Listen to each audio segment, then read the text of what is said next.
Hello guys, welcome home maker zone. இன்றைக்கி நம்ம border வச்ச சாரியோட ப்ளவுஸில் எந்த மாதிரி ஆரிக்கு அளவெடுக்கலான்னு பார்க்க போகிறோம். போன கிளாஸில் பேக் நெக் எப்படி அளவெடுக்கணும்னு பார்த்தோம். இந்த கிளாஸில் ஹேண்ட் எப்படி அளவெடுக்கணும்னு பார்க்க போகிறோம். 3/4 ஹேண்டாக இருக்கலாம், ஆஃப் ஹேண்டாக இருக்கலாம், பட் பேசிக் ஒன்று தான். இதில் நீங்கள் பார்த்தீங்க அப்படின்னா நான் 2ஆக மடித்து போட்டிருப்பேன் கிளாத்தை ஃபஸ்ட்டு. இப்போது ஃப்ரண்ட்டாக இருந்தாலும் சரி, ஹேண்டாக இருந்தாலும் சரி, நம்ம ஹூக் சைடு, அதாவது நம்ம நார்மலாக அடையாள ப்ளவுஸில் இருக்க ஹூக் சைடில் தான் எடுத்து அளவெடுப்போம். கையோட அளவாக இருக்கட்டும், இல்லை ஃப்ரண்ட்டோட நெக் அளவாக இருக்கட்டும். ஸோ ஹூக் சைடு இருக்க ஹேண்டை எடுத்துக்கோங்க. அதில் நீங்கள் டேப் வச்சு அளந்துக்கிறதும், இல்லை ப்ளவுஸை அப்படியே அதில் வச்சு பதிய வச்சு அளந்துக்கிறதும் உங்களோட விருப்பம். அதுவுமே ஆல்ரெடி நான் கரை வச்சு ப்ளவுஸ் தான் எடுத்திருக்கேன். அதுலேயே நீங்கள் பார்த்தீங்கன்னா தெரிஞ்சிருக்கும், அந்த எக்ஸ்ட்ரா இருக்க கிளாத் வந்து நமக்கு தேவை. ஒன்று மடிப்புக்கு தேவை, இன்னொன்று ஆரி போடும்போது நாம் அந்த வளையத்தில் மாட்டும்போது நமக்கு எக்ஸ்ட்ரா கிளாத் அட்டாச் பண்ணுற மாதிரி அடியில் வரும். அதுக்காக அந்த எக்ஸ்ட்ரா அளவு எடுத்துக்கிறோம். இப்போது எந்த மாதிரி அளவு எடுக்கணுங்கிறதுக்கு முன்னாடி பேக் நெக்குக்கு நான் 2ஆக மடிச்சிருப்பேன், பட் ஹேண்ட் அளவெடுக்கும் போது நான் 4ஆக மடிச்சிருக்கேன். பார்த்தீங்கன்னா இப்போவும் தெரியும், மடிப்பு சைடு என் பக்கமும் ஒரு மடிப்பு சைடும் ஒரு ஓப்பன் சைடும் இருக்கிறது அந்த பக்கமும் வச்சுருக்கேன். மடிப்பு சைடில் நான் எந்த மாதிரி வந்து எடுத்திருக்கேன்னு பாருங்கள்.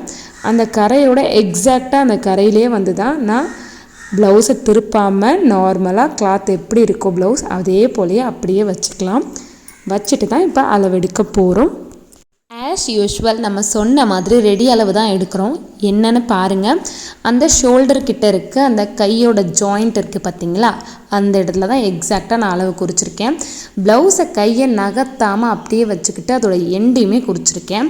ஆக்சுவலி நமக்கு தேவை ரெடி அளவு. அந்த கோடு நீங்கள் பார்த்தீங்கனாலே தெரியும், ப்ளவுஸில் அந்த கோடு எங்கெங்கெல்லாம் வருதோ அந்த இடத்துல தான் வந்து நம்ம அளவு எடுத்திருக்கோம்.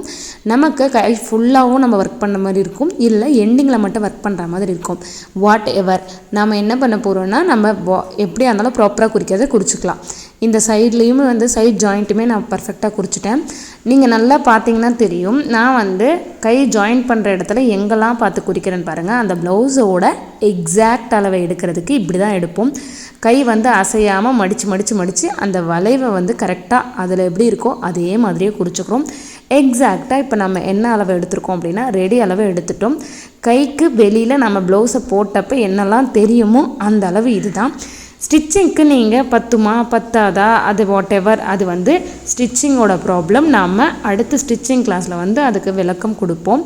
இந்த கிளாஸை பொறுத்த வரைக்கும் நீங்கள் அளவு எடுக்கிறத மட்டும் எப்படின்னு கான்சன்ட்ரேட் பண்ணுங்கள். இப்போ அளவு எடுக்கும்போது நமக்கு ரெடி அளவுக்கு தேவையானது கிளாத்துக்குள்ளே வந்துருச்சு, நமக்கு அது போதும், அதுவே இனஃப். இப்போ இதோட சென்டர் பாயிண்ட் வந்து நான் குறிக்கிறேன். எந்த மாதிரி குறிக்கிறேன்னா, நமக்கு சென்டர் பாயிண்ட் ஏதுன்னு தெரிஞ்சால் போதும், அதனால நான் சென்டர் பாயிண்ட் நோட் பண்ணுறேன். நீங்கள் பார்த்தீங்கன்னா தெரிஞ்சிருக்கும், இதோட சென்டர் பாயிண்ட் இது.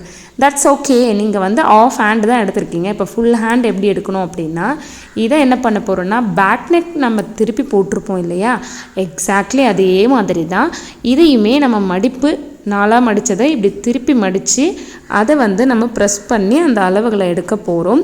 ஆக்சுவலி இந்த மாதிரி பார்டர் ப்ளவுஸில், அதாவது சாரியோட ப்ளவுஸ்லேருந்து எடுத்து பண்ணுறோம் அப்படின்னா முன்ன பின்ன அதோட கட்டிங் வந்து இருக்கலாம். நமக்கு தேவை ரெடி அளவுக்குள்ளே அது வந்துருச்சுன்னா ஓகே. பிகாஸ் ஸ்டிச் பண்ணும்போது அதை வந்து கூட அட்டாச் பண்ணுற கிளாத் அட்டாச் பண்ணிக்கலாம், நமக்கு பிரச்சனை இல்லை. ரெடி அளவு நமக்கு பார்டரும் வேணும், ரெடி அளவு அதுக்குள்ளேயும் வந்துட்டாலே நமக்கு போதும். இப்போ நான் திருப்பி அதை வந்து ப்ரெஸ் பண்ணி எடுத்தப்போ அதோட அளவுகளை கொஞ்சம் கூட மாறாமல் அவ்வளோ அழகாக பிரிண்ட் வந்துருச்சு. இப்போ நம்ம அதுக்கு மேலேயே குறிச்சிக்க போகிறோம். இப்போ நீங்கள் யோசிக்கலாம், எதுக்கு சென்டர் எடுத்த அப்படின்ட்டு. சென்டர் வந்து மஸ்ட்டு, அதாவது எந்த டிசைன் போட்டிங்கனாலும் நீங்கள் சென்டர் வந்து மஸ்ட். நம்ம குறிக்கலாம், 1 இன்ச் கேப் விட்டு போடலாம், இல்லை வந்து வளைவாக போடலாம். வாட் எவர், ஆரி ஒர்க்கை பொறுத்த வரைக்கும் நமக்கு சென்டர் வந்து இம்பார்ட்டண்ட். ஸோ சென்டர் நீங்கள் குறித்து தெரிஞ்சாலும் ஓகே, இல்லை இந்த மாதிரி நல்லா ட்ரா பண்ணிக்கினாலும் ஓகே. இருந்தாலும் இதில் வந்து உங்களுக்கு டவுட் இருக்குது, என்னென்னா நம்மளோட அந்த கை எண்டோட அளவு கரெக்டாக தான் வந்திருக்கான்னு. ஒன்ஸ் அகெயின் நீங்கள் என்ன பண்ணலான்னா, அந்த நம்ம நார்மல் ப்ளவுஸில் இருக்க அடையாள ப்ளவுஸில் இருக்க அந்த கை சுற்றளவு வந்து கரெக்டாக தான் இருக்கா அப்படிங்கிறத இதில் பார்த்துக்கலாம். நான் 10 எடுத்திருப்பேன். சென்டர் பாயிண்ட் எங்கே வருதுன்னு பாருங்கள். எக்ஸாக்டாக எனக்கு 5ல் வந்து சென்டர் பாயிண்ட் வருது. ஸோ நான் 10 எடுத்திருக்கேன். சென்டர் பாயிண்ட் 5 அப்படின்னா இந்த பக்கம் 5, அந்த பக்கம் 5, எக்ஸாக்டாக 10 எனக்கு கரெக்டாக வந்துருச்சு.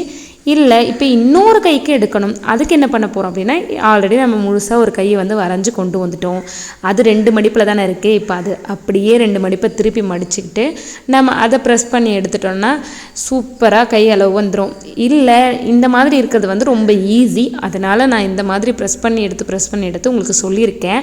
இந்த மாதிரி வேண்டாம், எக்ஸாக்டாக அந்த அளவெல்லாம் எடுக்கணும் அப்படின்னா ஒன்றும் பிரச்சனை இல்லை. நம்மளோட கை லென்த் அளவை டேப்பில் எடுத்துக்க போகிறோம், கையோட சுற்றளவையும் டேப்பில் எடுத்துக்க போகிறோம். அதை வந்து டேப்லேயே அளந்து வச்சு சென்டர் பாயிண்ட் எது வரும்னா நம்ம சுற்றளவில் எது சென்டர் பாயிண்ட் அது வரும். ஸோ நீங்கள் அந்த அளவுகளில் கன்ஃபியூஸாக இருக்குது அப்படின்னா அந்த ஹார்மோலான ஜாயிண்டிங் மட்டும் குறித்து எடுத்துக்கிட்டு நீங்கள் எக்ஸாக்டாக எல்லாத்தையுமே டேப்லேயே கூட அளந்து எடுத்துக்கலாம். இப்போ நீங்கள் பார்த்தீங்கன்னா ஓரளவுக்கு உங்களுக்கு நல்லா தெரியும், நான் ரொம்ப ப்ரெஸ் பண்ணி எடுக்கலை. ஸோ சாக் பீஸ் வந்து அங்கே கம்மியாக போட்டிருக்கேன், ரொம்ப அழுத்தி போடலை, அதனால எனக்கு லேஸாக தெரியுது. ஸோ அதை வச்சே நான் வந்து குறிச்சிக்க போகிறேன். குறித்ததுக்கு அப்புறமா இந்த கையும் அந்த கையும் எல்லாமே கரெக்டாக தான் இருக்கா, ஹைட் ஓகேவா, சில அட்ஜஸ்ட்மெண்ட் இருக்கலாம். ஏன்னா நம்ம திருப்பி மடிக்கும் போது ஒவ்வொருத்தருக்கும் அந்த அட்ஜஸ்ட்மெண்ட் சேஞ்ச் ஆகலாம். நீங்கள் இந்த பக்கம் திருப்பி ப்ரெஸ் பண்ணி எடுத்ததுக்கப்புறமா அந்த வளைவுகளை வரைஞ்சதுக்கப்புறமா நீங்கள் என்ன பண்ணுங்கள், 2 கைக்கும் இருக்கிற அளவுகளை டேப் மூலமாக அளந்தெடுத்து ரெண்டும் எக்ஸாக்டாக கரெக்டாக தான் இருக்கா அப்படிங்கிறத மறுபடியும் ஒன்ஸ் அகெயின் வந்து பார்த்துக்கோங்க. அது ரொம்ப நல்லது. நாம் போடுறதுக்கு முன்னாடி எந்த அளவுக்கு செக் பண்ணுறோமோ அந்தளவுக்கு பர்ஃபெக்ஷன் வந்துடும். ஸோ உங்களுக்கு ப்ராப்ளம் கிடையாது. இப்போ நம்ம கையில் வந்து 2 கையோட அளவுகளுமே வந்தாச்சு. இதை ஆரி ஒர்க் போடுறதுக்கு நம்ம எப்படி யூஸ் பண்ணுவோம் அப்படின்னா, இந்த பார்டர் எண்டில் இருக்க கிளாத்தை விட்டுருவோம் ஆஸ் யூஷுவல். அது கூட நம்ம கிளாத் வேறு அட்டாச் பண்ணுவோம். கிளாத் அட்டாச் பண்ணும்போது ஃபுல் அண்ட் ஃபுல் அந்த பார்டர் கீழே இருக்க அந்த கேப் ஃபுல்லாக அட்டாச் பண்ணாதீங்க, அதுலேருந்து கம்மியாக எடுத்துக்கோங்க. பிகாஸ் அதில் கொஞ்சம் கேப் தெரிஞ்சால் தான் நீங்கள் என்ன பண்ணுவீங்கன்னா சரி த்ரெட்டை கரையிலிருந்தே போட ஸ்டார்ட் பண்ணுங்கள், எந்த டிசைனாக இருக்கட்டும். ஸோ இந்த எண்டில் நம்ம வந்து ரவுண்டில் மாட்டும் போது எக்ஸ்ட்ரா கிளாத் அட்டாச் பண்ணுறதுக்கும் அந்த கீழே இடம் வேணும். அதை நம்ம பிரித்து எடுத்ததுக்கப்புறமா வந்து ஜாயின் பண்ணிக்கலாம். இதெல்லாம் ஸ்டிச்சிங்கில் பார்த்தீங்கன்னா உங்களுக்கு புரியும். ஸோ இப்போதைக்கு இவ்வளோ டீட்டெயில் தேவையில்லை. நமக்கு 2 கை அளவுகளை எப்படி எடுத்துருக்கோன்னா பார்க்குறோம். 2 கையும் ட்ரேஸ் பண்ணி அளவெடுத்ததுக்கப்புறம் இடையில வர கேப் ரொம்ப முக்கியம். பிகாஸ் ஆரி ஸ்டாண்டில் மாட்டும் போது இந்த ஹேண்டுக்கும் அந்த ஹேண்டுக்கும் எம்ப்ராய்டரி போடும்போது ஆரி போடும்போது டிஸ்டர்பன்ஸ் இருக்கக்கூடாது, நடுவில் மாட்டிடக்கூடாது. பிகாஸ் போட்டது போடாமல் இருக்கிறதுலாம் ஸ்பாயில் ஆகும். ஸோ இந்த கிளாஸில் ஹேண்ட் எப்படி அளவெடுக்கிறது ஆரி போடுன்னு சொல்லி பார்த்துருக்கோம்.